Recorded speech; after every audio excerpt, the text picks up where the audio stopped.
बिस्मिल्लाहिर्रहमानिर्रहीम। अस्सलाम वालेकुम नाज़रीन। सुल्तान सलाहुद्दीन अय्यूबी रहमतुल्लाह अलैह कभी भी किसी हाल में भी अपनी राया को अकेला छोड़ना मुनासिब नहीं समझते थे, जिसकी वजह से वो हर रात भेस बदल कर सर्द रातों में सर्दियों में अपने ज़ाती सुकून की परवाह किए बगैर अक्सर सारी रात मुख्तलिफ गलियों को गश्त करते, ताकि मालूम हो सके कि उनकी राया किस तरीके से ज़िंदगी गुजार रही है। अगर उन्हें नज़र आता था कि इनकी राया में से कोई परेशान है या फिर कोई किसी तकलीफ़ में मुब्तला है, तो वो फ़ौरन ही अगले रोज़ इसको दरबार में बुला लेते और इसका मसला सुनते थे और हल करके इसको खुश कर देते थे। उस वजह से सुल्तान सलाहुद्दीन अय्यूबी को लोग बहुत मानते थे और अपना हर छोटे से छोटा मसला हो या बड़े से बड़ा मसला क्यों ना हो, वो लोग सुल्तान सलाहुद्दीन अय्यूबी रहमतुल्लाह अलैह के पास आकर उन्हें बताते थे। और सुल्तान मुअज़्ज़म अपनी जानब से हर मुमकिन कोशिश करते थे कि उनकी राया का वो बंदा उनके दरबार से अपनी परेशानी का मुनासिब हल निकाल कर यानी खुश होकर जाए। इसके अलावा भी उन्होंने ये मामूल बनाया हुआ था कि वो सुबह के वक्त अदालत लगाते थे और लोग उनके पास आकर अपना मसला पेश करते थे, जिसको सुनकर वो कभी भी नज़रअंदाज नहीं करते थे, बल्कि इसको उसी वक्त हल कर देते थे। वो कभी भी किसी के साथ नाइंसाफ़ी नहीं करते थे और ना ही किसी में फ़र्क करते थे। सुल्तान के दरबार में अमीर से अमीर बंदा क्यों ना आए या गरीब से गरीब बंदा ही क्यों ना आए, वो सुल्तान को अपना मसला बताते। सुल्तान सब की बात तहम्मुल से सुनकर उसको हल करने के बाद वहाँ से रवाना होने की इजाज़त दे देते। अगर वो कभी गलती कर देते या उनसे किसी चीज़ में चूक हो जाती, तो वहाँ मौजूद उनके वज़ीर और दीगर काजी उनसे मशवरा करके अपनी गलती को फौरी तौर पर सुधारते, क्योंकि सुल्तान सलाहुद्दीन अय्यूबी रहमतुल्लाह अलैह अपने वज़ीरों और काजियों को बहुत अहमियत देते थे। कभी भी वो सुल्तान को अकेला नहीं छोड़ते थे। हर सिपाही उनकी हिफाजत करना अपना अव्वलीन फरीज़ा समझता था, लेकिन एक वज़ीर अली बिन सुफियान से उनका एक ख़ास लगाव था, क्योंकि इस वज़ीर ने अपने हर अमाल से सुल्तान सलाहुद्दीन अय्यूबी को बता दिया था कि वो सुल्तान से कितनी मोहब्बत करता है और उनके लिए अपनी जान देने से भी पीछे नहीं हटता। इसी वजह से सुल्तान सलाहुद्दीन अय्यूबी रहमतुल्लाह अलैह कभी इसकी बात को रद्द नहीं करते थे और इसकी बात को बहुत ही ध्यान से सुनते थे। बहुत से लोग इसी वजह से अली बिन सुफियान से खार खाते थे, लेकिन सुल्तान किसी पर ध्यान नहीं देता था। हर रोज़ की तरह आज भी दरबार लगा हुआ था और राया आ रही थी और अपना मसला सुल्तान के गोश गुजार कर रही थी।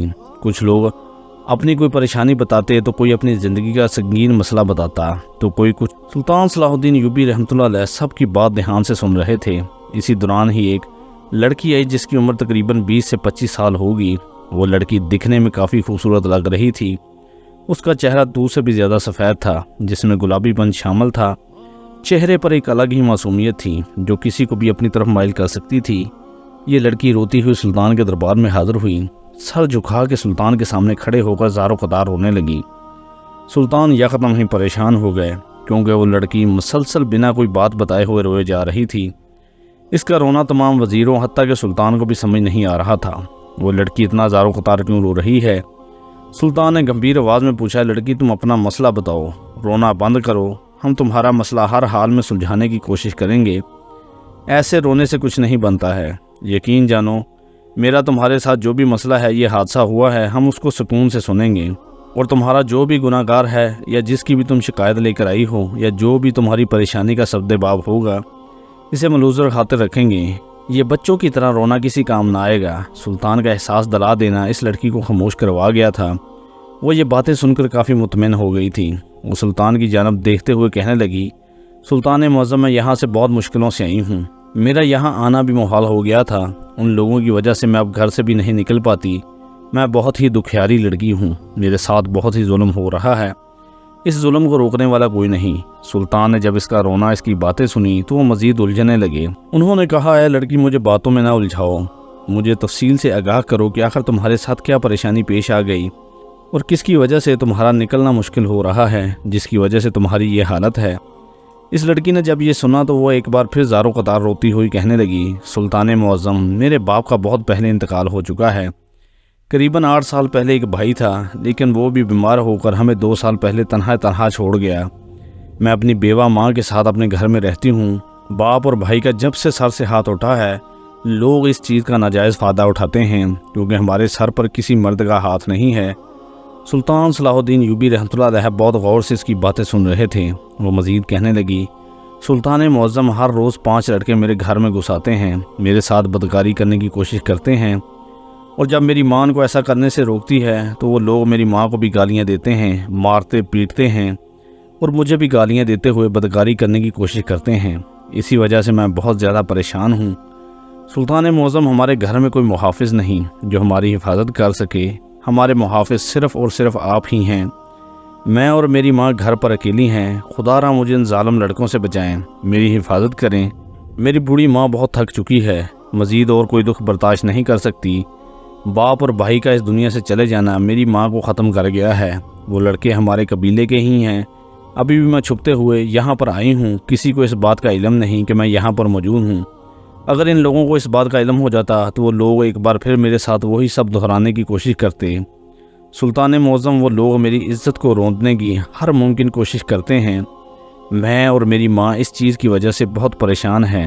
سلطان نے اس لڑکی کا سارا معاملہ سنا تو ان کو اپنی رگیں پھٹتی ہوئی محسوس ہوئیں۔ ان کا غصے سے برا حال تھا۔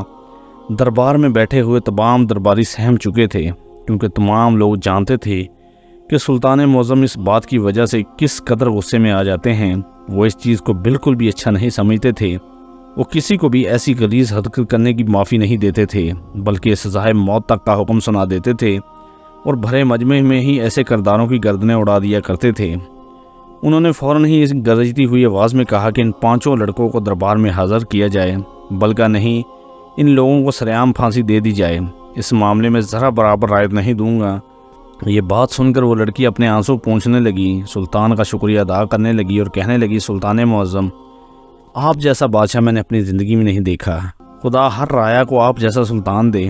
آپ جیسا انصاف پسند طبیعت کا مالک کوئی اس دنیا میں پیدا ہی نہیں ہوا۔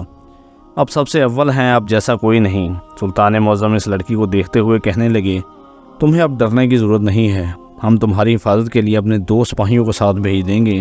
تم اب نہ ڈر ہو کر اپنے گھر جاؤ۔ بے شک تمہارے سر پر باپ اور بھائی کا سایہ نہیں ہے، لیکن ہم اپنی رعایا کی ہر بیٹی کے لیے باپ بھی ہیں اور ان کے بھائی بھی ہیں۔ تم ہماری سرپرستی میں ہو، اب ڈرنے کی کوئی ضرورت نہیں۔ ہم ان 5 لڑکوں کو پھانسی دے دیں گے، جس کی وجہ سے یہ عمل کوئی دوبارہ نہیں کر پائے گا۔ سب کے لیے ایسی حرکت عبرت کا نشان بن جائے گی۔ کوئی بھی مرد ہماری رعایا کی بہن بیٹی کے ساتھ یہ نہیں کر پائے گا۔ انہوں نے یہ بولا تو وہ لڑکی مسکراتی ہوئی وہاں سے لوٹ گئی۔ اس لڑکی کے جانے کے بعد انہوں نے کچھ اور لوگوں کے مسائل سنے، اور جب تمام لوگ اپنے مسائل سلطان کو بتا کر چلے گئے، سلطان بہت زیادہ غصے کی حالت میں نظر آ رہے تھے۔ تو ایک وزیر نے ڈرتے ڈرتے سلطان سے مخاطب ہو کر کہنے لگے، سلطان معظم، میں اپنی جان کی مان پاؤں تو کچھ عرض کرنا چاہتا ہوں۔ انہوں نے وزیر کی جانب چنبے سے دیکھا اور کہنے لگے، کہو وزیر، کیا بات ہے؟ وزیر کہنے لگا، سلطان معظم، آپ ہر بار تصدیق کے بنا کوئی فیصلہ اور سزا نہیں سناتے ہیں، تو آج آپ نے یہ فیصلہ کیوں سنا دیا کہ ان 5 لڑکوں کو سرعام پھانسی دی جائے گی؟ میں مانتا ہوں وہ لوگ غلط ہیں۔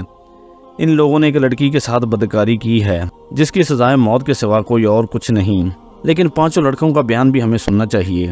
آخرکار وہ لوگ اس بارے میں کیا کہتے ہیں؟ میں یہ نہیں کہتا کہ وہ لڑکی جھوٹ بول رہی ہوگی، اس کا ایک ایک لفظ سچائی کی گواہی دے رہا تھا، اس کے لہجے میں سچائی بول رہی تھی، اس کے آنسو ہم لوگوں پر بھی یہ بات واضح کر چکے تھے کہ وہ کسی بھی بات کو جھوٹ کا رنگ نہیں دے رہی۔ لیکن سلطان معظم، آپ بادشاہ ہو، آپ پر یہ لازم ہے کہ آپ دونوں مخالفین کی بات کو سنیں اور اس کے بعد فیصلہ کریں۔ سلطان صلاح الدین ایوبی رحمۃ اللہ علیہ کو وزیر کی یہ بات سیدھی دماغ پر لگی۔ وزیر بالکل ٹھیک بول رہا تھا۔ اس کا یہ اصول تھا کہ وہ کبھی بھی یک طرفہ بات پر یقین نہیں کرتے تھے، وہ دونوں طرف کے فریقین کی بات کو سننے کے بعد ہی فیصلہ کرتے تھے۔ پھر سلطان نے وزیر کو مخاطب کرتے ہوئے کہا کہ آج میں اس وقت جاہو جلال میں آ گیا تھا۔ مجھ سے اس لڑکی کا دکھ برداشت نہیں ہوا تھا کہ اتنی ہمت کون کر سکتا ہے کہ مسلمانوں کے ہوتے ہوئے کسی بھی مسلمان کی بہن بیٹی پر کوئی بری نظر رکھتا ہو اور گندے ارادے سے کسی کے گھر میں آتا جاتا ہو۔ وہ 5 لڑکے مجھے ظالم لگے اور وہ لڑکی مظلوم لگی، اسی وجہ سے میں نے فیصلہ کیا اور فوراً ہی ان کو سزا سنا دی۔ لیکن تمہاری بات درست ہے اے وزیر، مجھے کل ہی وہ 5 لڑکے دربار میں حاضر چاہیے اور ان کے ساتھ وہ لڑکی بھی چاہیے۔ دونوں کا آمنا سامنا کروانے کے بعد میں تمام باتیں ان لوگوں سے پوچھوں گا، جو بھی غلط ہوا انہیں سزا ضرور دی جائے گی۔ میں یک طرفہ فیصلہ نہیں کروں گا۔ سلطان کا حکم بجا لایا گیا اور اگلے ہی روز ان 5 لڑکوں اور اس لڑکی کو دربار میں حاضر کیا گیا۔ وہ لڑکی خوف زدہ نگاہوں سے ان لوگوں کو دیکھ رہی تھی اور وہ 5 لڑکے بھی تھر تھر کانپ رہے تھے۔ इन लोगों का खौफ से पीला पड़ता चेहरा सुल्तान को आधी सच्चाई से तो आगाह कर ही चुका था, लेकिन वो अपने कानों से इन लोगों के मुंह से सारी सच्चाई सुनना चाहते थे। इसके बाद ही वो सरेआम उनको फांसी देने पर कादर थे। सुल्तान सलाहुद्दीन यूबी रहमतुल्लाह अलैह ने अपनी रोबदार आवाज़ में इन 5 लड़कों को मुखातब किया और कहने लगे, तुम लोगों को शर्म नहीं आई एक मासूम लड़की के साथ ये जुल्म करते हुए? और तुम लोगों को खौफ नहीं आया कि तुम लोग मेरी सल्तनत में ये गुस्ताखी करने जा रहे हो? यहाँ इंसान रहते हैं, कोई जंगल के जानवर तो नहीं रहते कि जिनको तुम अपनी मर्ज़ी से शिकार करते रहोगे।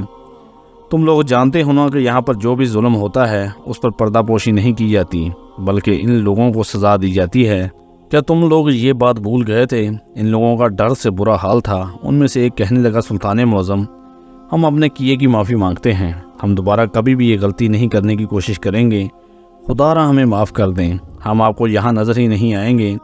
हमें मौत की सज़ा ना दी जाए। हमने इतना बड़ा गुनाह नहीं किया। सुल्तान ने जब ये बात सुनी तो गुस्से से कहने लगे, तुम लोगों को शर्म नहीं आती ये बात कहते हुए कि तुम लोगों ने इतना बड़ा गुनाह नहीं किया? तुम लोगों ने एक लड़की की इज्जत को रौंद दिया और तुम्हारा कहना है कि तुमने इतना बड़ा गुनाह नहीं किया। इनका बस नहीं चल रहा था कि वो अपनी नशिस्त को छोड़कर इन लोगों का सर धड़ से जुदा कर दें, लेकिन खुद पर ज़ब्त करते हुए चंगाड़ती आवाज़ में कहा तो वो 5 लड़के बहुत ज़्यादा डर गए। उनमें से एक लड़का कहने लगा, सुल्तान मुअज़्ज़म, हम लोगों ने इस लड़की की इज़्ज़त को रौंदा नहीं है।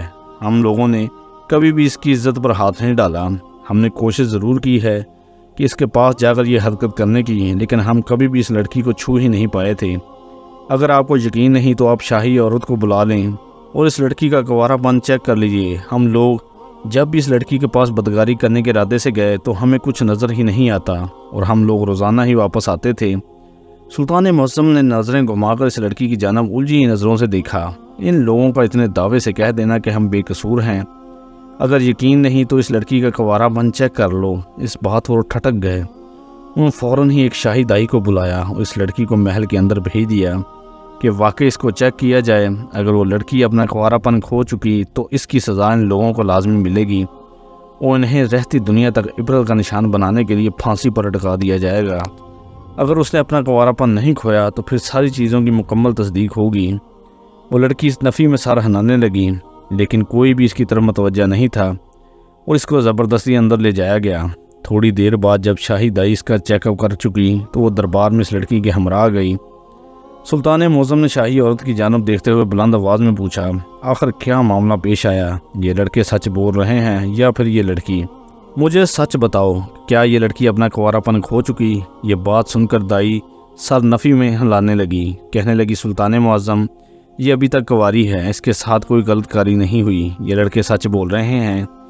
इन लोगों ने इसके साथ अभी तक कुछ नहीं किया। सुल्तान सलाहुद्दीन यूबी रहमतुल्लाह अलैह एकदम ही ठटक गए और इन्होंने गड़बड़ाती निगाहों से वज़ीर की जानब देखा कि अगर वो सही वक्त पर इन बात का एहसास नहीं दिलाता कि दोनों मुखालफिन की बात को सुनना चाहिए, उसके बाद फ़ैसला किया जाए, तो आज बेकसूर लोगों को फांसी पर सरेआम चढ़ा देते।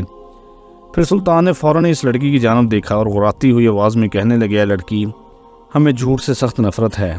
हमने कई झूठ बोलने वालों को काल कोठरी में बंद किया हुआ है। अगर तुम हमसे झूठ बोलोगी और हमें गुमराह करोगी तो हम तुम्हारे साथ भी ये करने से गुरेज नहीं करेंगे और तुम्हें भी हम ज़िंदान में डाल देंगे। ये बात सुनकर वो लड़की सिसकने लगी, रोते हुए कहने लगी, सुल्तान मुअज़्ज़म, इन लोगों ने मेरे साथ ज़बरदस्ती करने की हर मुमकिन कोशिश की थी और ये लोग हर रोज़ ऐसा करते हैं क्योंकि मेरी माँ को सही तरह से नज़र भी नहीं आता। लेकिन मेरी माँ ने मुझे एक आयत सिखाई है, जब भी ये लोग मेरी तरफ गलतकारी के लिए हाथ बढ़ाते तो मैं इस आयत का विर्द करना शुरू कर देती, जिससे सामने में मौजूद दुश्मन अंधा हो जाता है। इसे सामने कोई चीज़ नज़र नहीं आती और वो इधर उधर गिरने लगता है और वहाँ से लौट जाता है। ये लोग जिस तरह मेरे पास आते मैं खौफ से जर्द पड़ जाती। मेरा बाज़ औक़ात दिमाग काम नहीं करता कि मैं क्या करूँ। उस वक़्त मुझे वो आयत ही याद आती जिसका मैं विर्द करने लग जाती, जिसकी वजह से ये लोग अंधे हो जाते और इसके बाद ये लोग मुझे बिना छुए ही लौट जाते। सुल्तान ने जब ये बात सुनी तो वो हैरान हो गए। कहने लगे, आखिर ये कौन सी आयत है जिसको पढ़ने से सामने मौजूद दुश्मन अंधा हो जाता है और इसको कुछ नज़र नहीं आता? तो वो कहने लगी, सुल्तान मुअज़्ज़म, ये कुरान पाक की एक आयत है जिसको पढ़ने से ऐसा होता है और इसका सबूत आपके सामने ये 5 लड़के हैं। सुल्तान सलाहुद्दीन यूबी रहमतुल्लाह अलैह ये बात सुनकर हैरान हो गए और उन्होंने इन लोगों की जानब देखा और पूछने लगे कि ये लड़की वाकई सच कह रही है। तो वो लड़के कहने लगे, ہم جب بھی اس لڑکی کے پاس گئے ہم اسے چھو ہی نہیں پائے۔ ہم جب اس کی طرف قدم بڑھانے کی کوشش کرتے یہ کسی آیت کا تیز آواز میں ورد کرنے لگ جاتی ہے، جس کی وجہ سے ہمیں کچھ نظر نہیں آتا اور ہم لوگ اندھے پن میں واپس آ جاتے ہیں۔ سلطان بہت تعجب زدہ ہوئے، انہیں یقین نہیں آ رہا تھا کہ ایسا بھی ہو سکتا ہے، لیکن سلطان نے اس لڑکی کی جانب دیکھتے ہوئے کہا، تو اس دن تم نے مجھے ساری سچائی سے آگاہ کیوں نہیں کیا تھا؟ تم نے مجھ سے کہا تھا کہ تمہارے ساتھ غلط کاری ہوئی ہے اور تمہارے محلے کے ان 5 لڑکوں نے کی ہے۔ تم نے مجھے یہ نہیں بتایا تھا کہ یہ لوگ تمہارے ساتھ یہ غلط کاری کرنے کی کوشش کرتے ہیں اور روز تمہیں تنگ کرتے ہیں۔ تو وہ کہنے لگی، سلطان معظم میرا یقین کریں، میں نے آپ کو یہی تو کہا تھا کہ یہ لوگ میرے ساتھ غلط کاری کرنے کی کوشش کرتے ہیں اور میری عزت پر ہاتھ ڈالتے ہیں۔ میرے گھر پہ کوئی سرپرست نہیں جو ہماری حفاظت کر سکے۔ میری ماں بیوہ ہے اور یہ لوگ میری ماں کو بھی پریشان کر دیتے ہیں اور برے القابات سے نوازتے ہیں۔ میں ان تمام چیزوں سے تنگ آ چکی تھی کیونکہ یہ لوگ اکثر اوقات شراب پی کر آتے تھے۔ میرا گھر سے نکلنا محال ہو گیا تھا۔